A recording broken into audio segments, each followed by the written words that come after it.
Tired of pain, rising healthcare costs, and no clear answers? MTC's Liaison interviewed one of the best orthopedic surgeons in Puerto Vallarta. We have been here for 25 years as an orthopedic surgeon. It's time to get all the answers you need.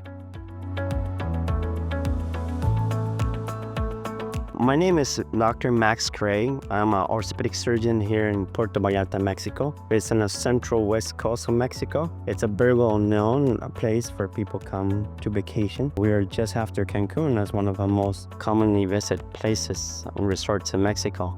I was born and raised in Mexico. My parents come from other parts, but I grew up in this country, went to medical school here, and did all my undergraduate work in Mexico. Then I did a year of fellowship in sports medicine in Texas. And then I was granted a special scholarship by the German government. And I went over there for 2 years and completed a whole fellowship in joint replacements and in back surgery. So I also belong to many of orthopedic associations. I belong to several international ones, such as American Academy of Orthopedic Surgeons and American Association of Hip and Knee Surgeons, and American Association of North America for arthroscopy surgeons. So I do a variety of procedures, and I also belong to several of Mexican Federation of Orthopedic Surgeons and to the local group of orthopedic surgeons.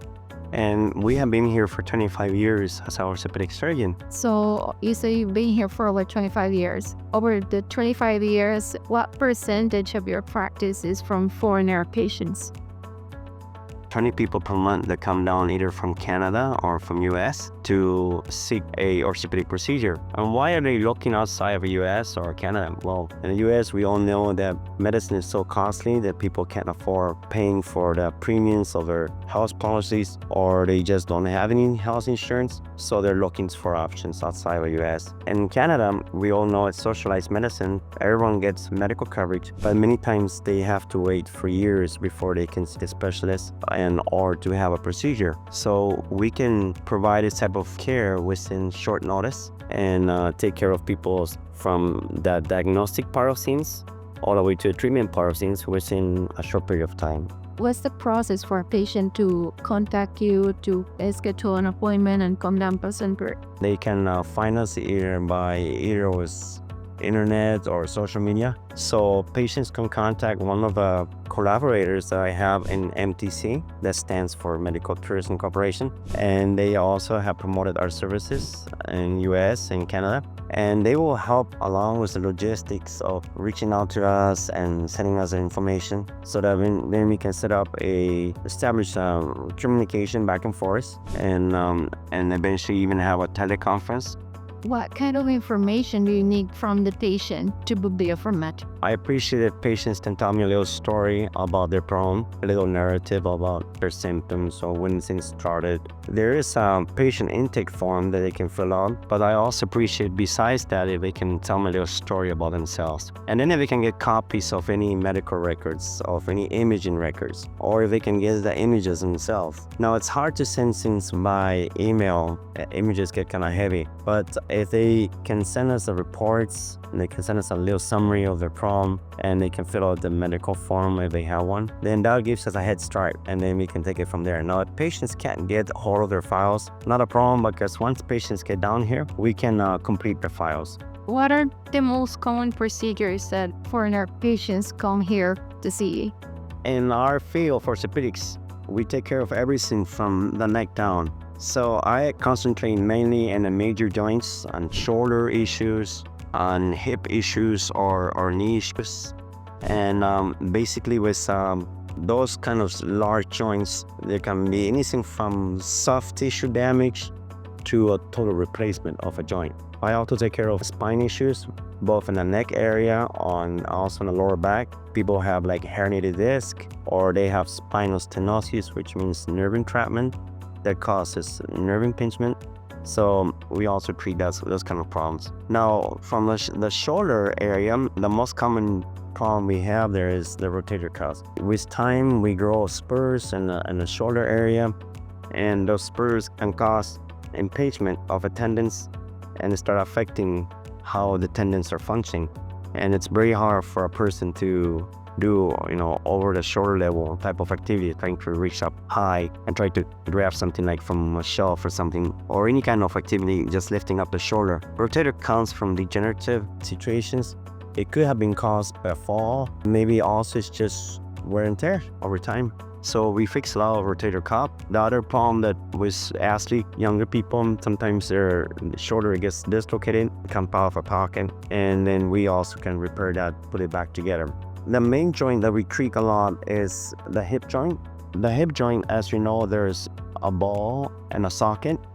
This ball goes inside the acetabulum, and the cartilage that covers a head wears out over time. Here I have an example of how cartilage looks like when it's healthy, and then here when it starts to break down, and once it gets to be bone on bone. So this is an example of a knee problem, but this can also happen in the hip area where the cartilage wears out completely, and then the patient has a hard time just getting around, just walking around the block or going to the store. So what we do is we do a hip replacement where we put the cup inside the acetabulum, and then this cup has an insert and goes in here, and then this part is called the stem. It goes into the femur. Now it goes inside here, and this assembles to this, and here we have a new hip. Now the type of incision we do is we do respect muscles, tendons, nerves. We do go a bit through the front, a little to the front to the side. We call it an anterolateral approach, where we don't have to cut any muscles. We just go straight down to the hip area and go down through here. Just lift everything up, work the area, replace the joint with the cup and the stem and a femoral head, and then just put it back together. And then patients can get up the day after surgery and start walking because we respected all the muscles. The other joint that we do a lot of replacements is obviously the knee. The knee also wears out completely, and it can get to a point where it's bone on bone. So then what we do is similar to what a dentist would do. Large crown, what we call the femoral implant, that goes on to the end of the femur. And then that rests on a platform. The knee will just go back and forth like this. This is attached to a base like this. So then this here will work like that. So this allows a patient to get, again, 15, 18, 20 years out of usage of their new joints. I always consider a patient that has like a knee problem or hip problem. There's already not a disease. It's just like they wore out their tires and we just need to replace their tires, and it's kind of like a simple analogy. But once people have their hip back or their knee back, they're able to go back to the quality of life they had before and go out hiking or walking and doing some minor sports. So that's regarding replacements. Now in the knee area, we also have a problem called meniscus. The meniscus are cushions that we have inside the knee. Those cushions work as shock absorbers, and sometimes those cushions can get damaged. And if a patient still has good cartilage, then what I do, I go in, I scope the knee. It's called arthroscopy, where I actually go in there and fix the meniscus so it can continue being a cushion. Now there's a third thing that can happen to the knee is people can have a lesion here. It's called an ACL rupture, where that will create instability of a knee. The knee will go back and forth. That's seen a lot with sports people. They rupture their ACL, and I go in there and replace it and fix it up too. So the knee, I do 3 different procedures. I do the knee replacement, I do the meniscal repair, and I do the ACL reconstruction. Hips is basically the hip replacement. Shoulders are rotator cuff or shoulder instability. Now there's another part of our body. It's called the back part, the spine part. This is a model of lumbar spine. As we know, the spine has lumbar section, thoracic, cervical spine. We have 3 vertebrae. So between the vertebrae, we have the disc. And sometimes those discs can move, shift, and they can go into the canal and crap a nerve. So similar to what is shown here in this diagram here. So when that happens, Like when a disc pushes against a nerve, it causes sciatic pain. And then I have to go in there and replace the disc to put in an artificial disc. That's regarding herniated disc. And that can happen both in the lower back as it can happen in the neck area. But then we also have what we call spinal stenosis, where people develop arthritis, they develop spurs. Then normally the nerves should come out freely from the spine. But when they get trapped by spurs, it's called spinal stenosis. So then I usually go through the back, go in there and clean out the canals, and also open up the openings to the side of foramens so the nerves can be there freely. Now, if the vertebrae are shifting back and forth, then I do have to put what we call spinal fixation, where we have to put some bars here and some screws to keep it from shifting back and forth. So basically, this is all the procedures we do down here. We like to have people stay at least for 2 weeks when they come down for a major procedure, total hip replacement, or for a knee replacement, for back surgery, or we ask them to stay for 2 weeks. Usually they stay at the hospital for 2 nights. They come down, they get settled in. I see them the day after their arrival, and we get to meet in person. We have had communications beforehand through internet, through Facebook, messages.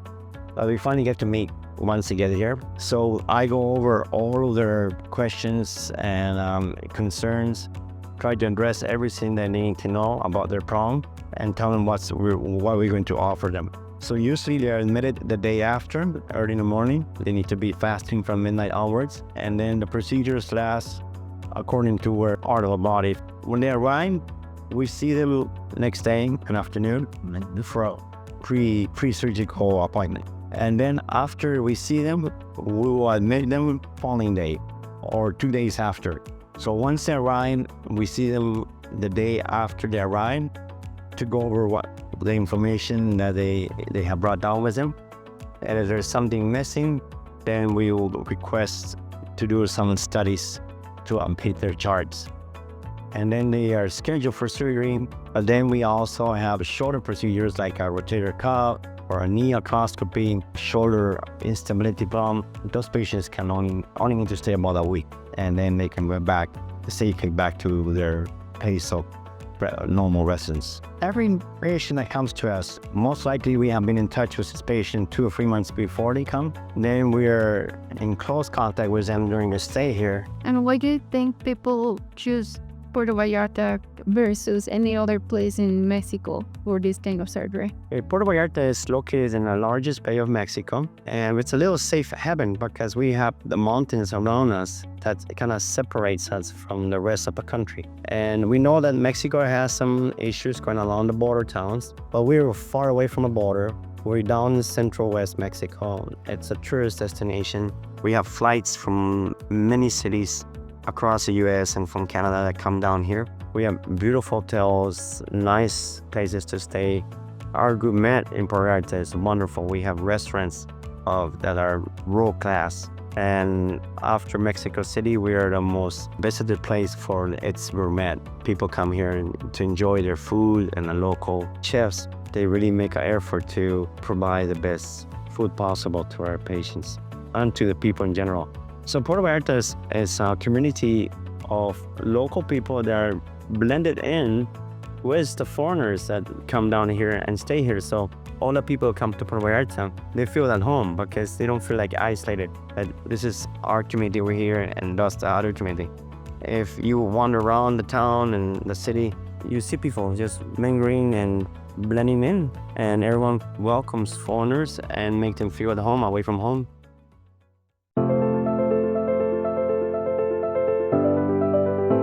MTC is with you every step of the way. For your medical or dental trip, contact MTC today.